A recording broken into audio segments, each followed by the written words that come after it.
घर का झगड़ा शुरू किससे होता है? किसी के घर का झगड़ा स्त्री से शुरू होता है और किसी के घर का झगड़ा पुरुष से होता है। मैं केवल यहाँ दोनों को ये निवेदन करूँगा कि यदि पुरुष झगड़ा शुरू करता है तो जब आपको पता है कि मेरे पति की ओर से झगड़ा होता है तो फिर आप उस झगड़े की आग में घी क्यों डालती हो? आग तब ही भड़कती है जब उसमें घी हो। यदि घी नहीं होगा तो आग बुझ जाएगी। यदि पति आग लगा रहा है तो पत्नी को चुप रहना चाहिए। आप चुप रहेंगी, झगड़ा शुरू तो होगा पर आगे बढ़ेगा नहीं, खत्म हो जाएगा। और यदि स्त्री आग लगा रही है, स्त्री झगड़ा कर रही है, तो पुरुष को समझदारी का परिचय देना होगा, आपको चुप रहना होगा। यदि गृहस्थी को बचाना है तो दो में से एक को समझदार होना ही पड़ेगा। दोनों मूर्ख हुए तब तो गृहस्थी चल ही नहीं सकती। चलेगी बताइए? इसलिए दो में एक को समझदार होना चाहिए। इसलिए या स्त्री समझदारी का परिचय दे या पुरुष समझदारी का परिचय दे। ज्यादा बोलने से विवाद होता है।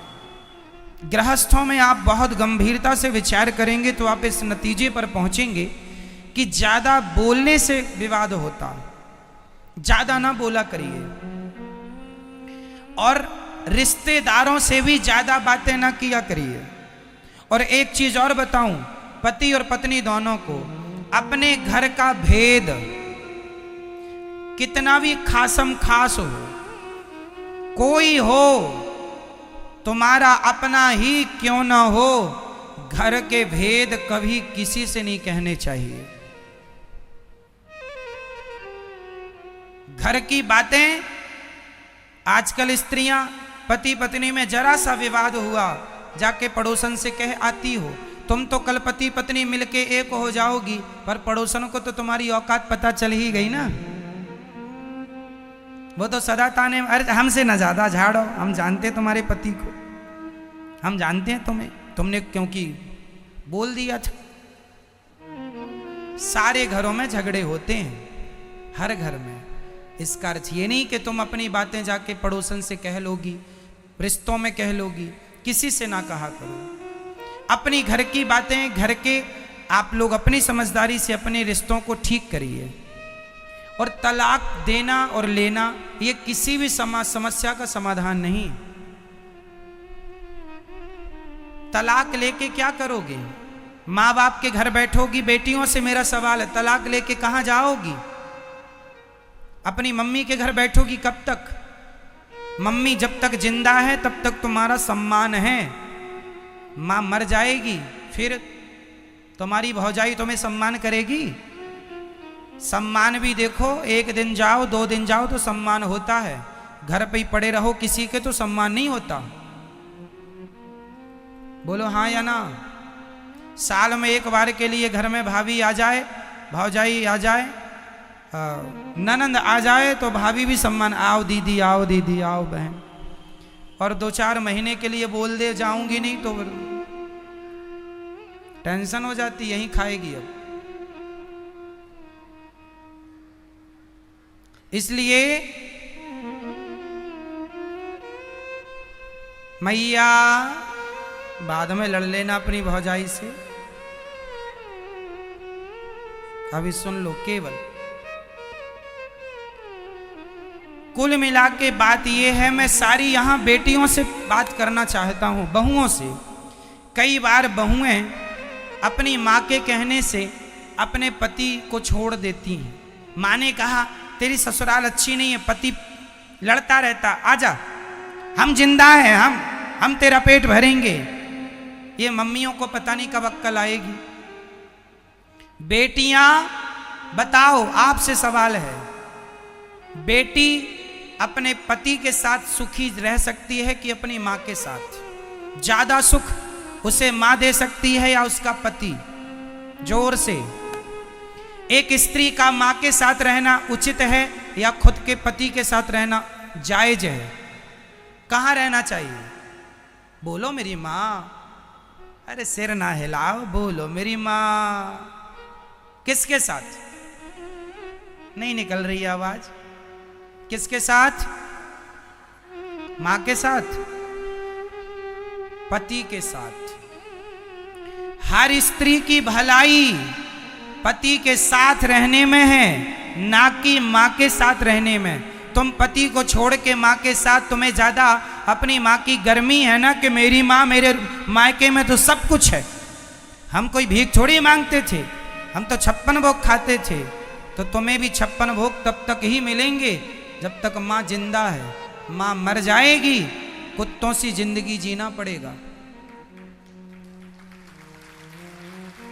हाँ या ना? फिर इसलिए अपनी भलाई चाहती हो तो अपने पति की बात मानो, अपनी मां की नहीं। जिन जिन बेटियों ने अपनी मां की बात मानी, शादी के बाद उनका घर उजड़ा है।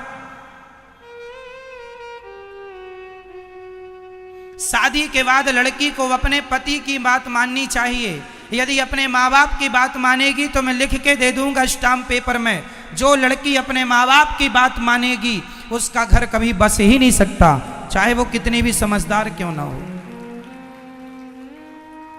माँ बाप के हिसाब से घरों में बाग नहीं लगेगा, आग लगेगी। इसका एक जीता जागता मैं उदाहरण दे सकता हूं आपको, कहो तो दे दूं? दे दूं? तो सुनो, ये कथा मैंने एक दिन सुनाई थी, पर इस मुद्दे पर नहीं सुनाई, इसलिए इस मुद्दे पर दोहरा देता हूं। महाभारत का युद्ध एक लड़की के पिता के कारण हुआ है। कौन है वो लड़की और कौन है वो पिता? सुन लो। महाराज शांतनु मत्स्यगंधा पर मोहित हो गए। कथा हमने सुनाई थी, केवल स्मरण कराएंगे आपको, समय पूरी सुनाने का नहीं है। केवल इतिहास से हम आपका परिचय कराएंगे कि जिस लड़की ने अपने माँ बाप की बात मानी उसके जीवन में परिणाम क्या हुआ। महाभारत की जननी कौन है आज मैं आपको स्पष्ट कर देता हूं। भीष्म पितामह गंगा पुत्र हो चुके थे। शांतनु का एक बेटा था, 14 साल की उम्र थी। भीष्म पितामह की उम्र कितनी थी? 14 साल का छोरा था भीष्म पितामह की उम्र। ये गंगा पुत्र थे। शांतनु गंगा जा चुकी थी, अपनी पत्नी के वियोग में ये तड़पते थे। एक दिन एक महिला इन्हें मिल गई, बड़ी सुंदर थी, उनसे विवाह करने का मन हुआ। उसका नाम था सत्यवती। मत्स्यगंधा भी कहते हैं, योजन गंधा भी कहते हैं। कई योजन तक उनके शरीर से खुशबू निकलती है, इसलिए योजन गंधा भी कहते हैं। ठीक है, मछली की गंध आती थी इसलिए मत्स्यगंधा भी कहते हैं। सत्यवती नाम है। सत्यवती एक केवट की बेटी थी। कथा हमने उस दिन विस्तार से सुनाई थी। तो केवट मतलब लड़की का बाप। चलो, अब लड़की का बाप चला हस्तिनापुर। हस्तिनापुर में महाराज शांतनु राजा थे। शांतनु तो अंदर थे।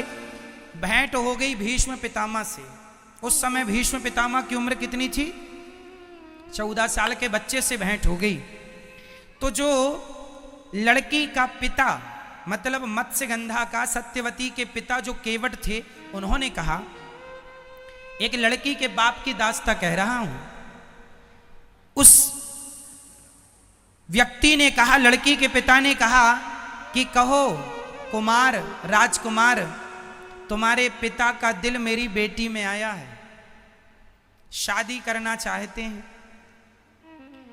तो राजकुमार ने कहा, भीष्म पितामह ने कहा, जब मेरे पिता का निर्णय है और आपका निर्णय है तो आप देख लो। तो लड़की के पिता ने कहा कि मैं शादी तो कर दूंगा, पर मेरी बेटी तो इस घर में नौकरानी बन के रहेगी। क्यों? क्यों नौकरानी बनेगी? भीष्म पितामह ने पूछा। तो लड़की के पिता ने कहा, आप तो राजा के पहले बेटे हो, राजा तो आप ही बनोगे, और हमारी बेटी का जो बेटा होगा उसकी तो कोई पूछ नहीं होगी। तो भीष्म पितामह ने तुरंत प्रतिज्ञा की, मेरे पिता की खुशी यदि इस महिला से है तो मैं आपको वचन देता हूं कि मैं कभी विवाह नहीं करूंगा, मैं कभी विवाह नहीं करूंगा और इस गद्दी पर आपकी बेटी से उत्पन्न हुआ बेटा ही बैठेगा। ये देवताओं को साक्षी मानकर 14 साल के बेटे ने प्रतिज्ञा कर ली। इसी का नाम है भीष्म प्रतिज्ञा। अब सुनो, सत्यवती के बेटे हुए, उनके कोई संतान नहीं हुई। फिर संतानें व्यास जी के द्वारा हुई। धृतराष्ट्र, पांडु धृतराष्ट्र बैठे सत्ता पे और धृतराष्ट्र को पुत्र। यदि भीष्म पितामह उस गद्दी पर बैठते तो महाभारत का कभी युद्ध होता? हमेशा लड़की के माता पिता अपनी बेटी का भविष्य बनाने के चक्कर में वो ये भूल जाते हैं कि इनके ससुराल में किसकी हानि हो रही है, किसका भला हो रहा। वो केवल अपनी बेटी का भला देखते हैं। और तुम बेटियों को अपने पति का भला सोचना चाहिए कि आपके पति का जिसमें भला हो, आपका जिसमें भला हो, वो निर्णय आपको लो। क्योंकि ससुराल पक्ष जो मायका पक्ष होता है वो हमेशा एक ही तरफ से वो निर्णय देंगे जिसमें केवल आपकी भलाई है। यदि उस लड़की के पिता ने ये देखा होता कि राज्य की भलाई किसमें है तो वो ये कभी संकल्प ना दिलाते, फिर भीष्म पितामह राजा बनते। और भीष्म पितामह राजा बनते तो महाभारत जैसी स्थिति कभी उत्पन्न ना होती। केवल यही बात समझाना है आपको कि शादी के बाद मेरी बहनों, मेरी बेटियों, हाथ जोड़ के कहता हूं, हाँ, यदि ससुराल में आप पर कोई अत्याचार हो रहा है तो आपके माँ बाप का बोलना जायज है, उचित है, पर बात बात में उंगली करना जायज नहीं है। छोटी छोटी बातों में भी माँ बाप उंगली करें, इससे रिश्ते टूट जाएंगे, खत्म हो जाएंगे। 100 में से 95 रिश्ते माँ की गलती से, लड़की की माँ की गलती से टूटते। इसलिए अपने पति, यदि तुम्हारा पति गलत रास्ते पर है, चलो एक और उदाहरण देता हूं। यदि आपका पति किसी और महिला के चक्कर में पड़ गया तो आप क्या करेंगी? भगवान करे कि आपके साथ ऐसा कभी ना हो, पर यदि हुआ तो आप क्या करेंगे? यदि आपको पता चल गया कि मेरा पति तो किसी दूसरी महिला के चक्कर में है, उससे बात करता है, उसके संग उठता बैठता है, जब आपको पता चलेगा आप क्या करती हैं? आप सबसे बड़ी गलती करती हैं। आप सबसे बड़ी गलती ये करती हैं कि जब आपको पता चलता है कि आपके पति का किसी महिला से चक्कर है तो आप तुरंत अपना सामान बांधती हैं और अपने मायके चली जाती हैं। अपनी माँ से बताती हैं। क्या होगा? माँ समस्या का समाधान नहीं कर सकती। तुम्हारा पति है, रास्ता भटक गया है तो तुम पत्नी का, तुम्हारा धर्म है कि उसे सही रास्ते पर लाना है। तुम चली जाओगी तो वो तो और आजाद हो जाएगा।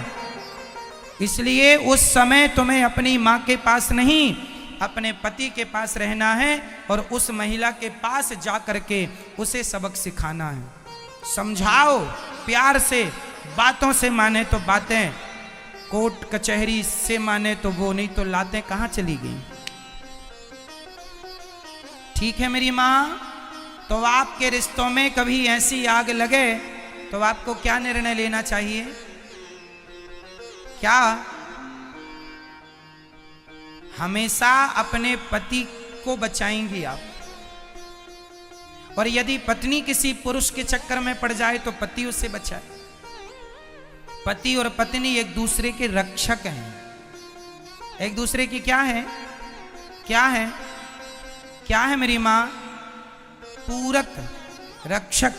इसलिए कभी आपका पति एक तो रास्ता ना भटके, यही अच्छा है, पर रास्ता भटके तो आप तुरंत अपने पति कुछ भी कहे पर आपको उस महिला को सबक सिखाना चाहिए। यदि हर स्त्री अपने पति के लिए उन महिलाओं को सबक सिखाने लगी तो समाज की महिलाएं डर जाएंगी कि यदि हमने इसका घर बिगाड़ा तो हमारी बदनामी होगी, जमाना हमें क्या कहेगा। आप तो गलती ये करती हैं कि आप उठाए झोला मायके चली गई, यहाँ पति उसके संग मौज करता रहा और तुमने तलाक ले लिया, तलाक लेके घर बैठ गई। इससे तुम्हें क्या मिला?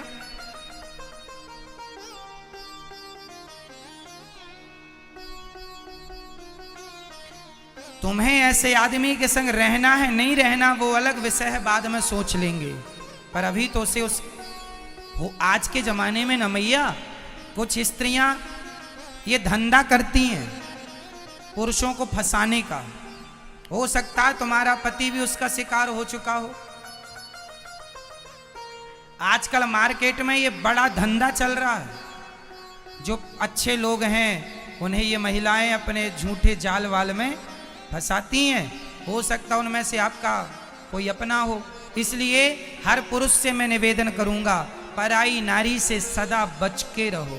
पराई नारी कभी तुम्हारी सगी नहीं हो सकेगी। कभी ना पराई नारी सगी होगी, ना पराया पुरुष सगा होगा। अपनी पत्नी और अपने पति में ही विश्वास करना सीखो। यदि तुमने किसी और के आंसुओं पे चले गए तुम्हारा सर्वनाश हो जाएगा। कुछ महिलाएं कैसे फंसाती हैं। एक महिला एक पुरुष के पास आई, रोने लगी, हमारा पति हमें बहुत मारता है। तो पुरुषों की तो दया बड़ी होती है। अच्छा बहुत मारता, आओ हमारे पास बैठो, कॉफी पियो, चाय पियो। अब वो नारी ने क्या किया, ऐसे कॉफी चाय पीते पीते ये उसके संग रहने लगा। बड़ा वो रोए कि हमारा मारता, हमें तो प्यार ही नहीं करता। तो ये बैठा सबका ठेका लेके कि मैं करूंगा तेरे से प्यार, अब तेरा पति तो करता नहीं है। और ये इस चक्कर में बेचारा बड़ा दयालु बन रहा, अपना विनाश कर रहा। इसकी पत्नी को पता चला, इसने देख लिया कि ये तो दूसरी महिला के संग बैठा है। तो इसकी पत्नी ने तुरंत कहा, कौन है ये? बोलता है मैंने बड़ा धर्म किया है, बड़ा पुण्य किया है। कौन सा पुण्य कर दिया तुमने? बोले इसके पति ने इसको प्यार नहीं किया, बहुत डांटता है, बहुत मारता है, तो मैं इसको प्यार करता हूं। अब तुम भी मेरी पत्नी हो और ये भी मेरी है। लो ये कौन है? इन्हें क्या कहेंगे? क्या यही गृहस्थ जीवन का धर्म है? रोते हुए की मदद करना अच्छी बात है। विपत्ति पे किसी के संग खड़े हो जाना अच्छी बात है, पर किसी विपत्ति का आप उससे उसके बदले में उसका चरित्र मांग लें, ये बहुत बुरी बात है कि तेरी मदद मैं चरित्र के बदले करूंगा या करूंगी। इन चक्करों में ना पड़ा करो।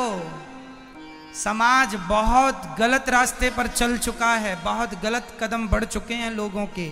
समाज में क्या क्या लोग कर रहे हैं कहा भी नहीं जा सकता। क्यों मैया, बहुत कुछ हो रहा समाज में या नहीं? तो ऐसी गंदगियों से आपको अपने पतियों को बचाना है, अपनी पत्नियों को बचाना है, और आने वाली पीढ़ी को, बेटा और बेटियों को बचाना है इस गंदगी से। कहीं आप शिकार ना हो जाए। इसलिए पति पर जब कोई चरित्र का हमला होगा तो सबसे पहले साथ कौन खड़ा होगा? पत्नी। और पत्नी के संग पति, और एक दूसरे के चरित्र की रक्षा करो, एक दूसरे के काम आओ और प्रेम से गृहस्थी निभाओ। एक दूसरे से प्रेम करो, पत्नी पति से प्रेम करे, पति पत्नी से प्रेम करे। जैसे हमारे राम सीता से प्रेम करते हैं और सीता राम से प्रेम करती हैं, और दोनों से प्रेम हो, और दोनों पति पत्नी मिलकर दोनों भगवान से प्रेम कीजिए। यही सदगृहस्थ है, यही गृहस्थी है मेरी मां। मैया समझ में आई बात? तो गलत रास्ते पर आप तो नहीं जाएंगे ना कभी।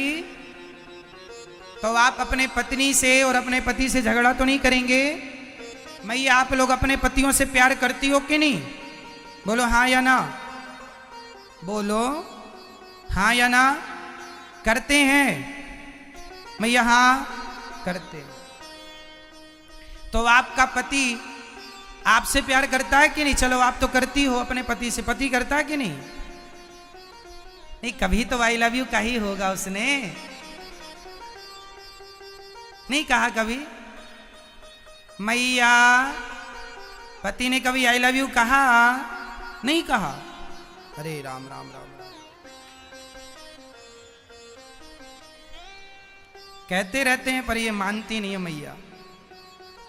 आपके पति भी आपसे बहुत प्यार करते हैं। अच्छा, पत्नियों को यही लगता है कि हम प्यार कर रही हैं अपने पति से, हमारा पति तो करती नहीं प्यार। 100 में से 95 पत्नियों को यही लगता कि हमारा पति हमसे प्यार नहीं करता। अब पति बेचारा क्या छाती फाड़ के दिखा दे कि हम तुमसे प्यार करते हैं? कह ही तो सकता है, छाती तो ना तुम फाड़ सकती हो ना पति फाड़ सकता है। तो इसलिए मेरी माँ, यदि आपका पति आपसे प्यार करता है तो निश्चित जहां प्रेम अधिक होता है ना, यदि हम आपसे प्रेम करते हैं तो हम आपको डांट भी सकते हैं। बोलो हाँ या ना?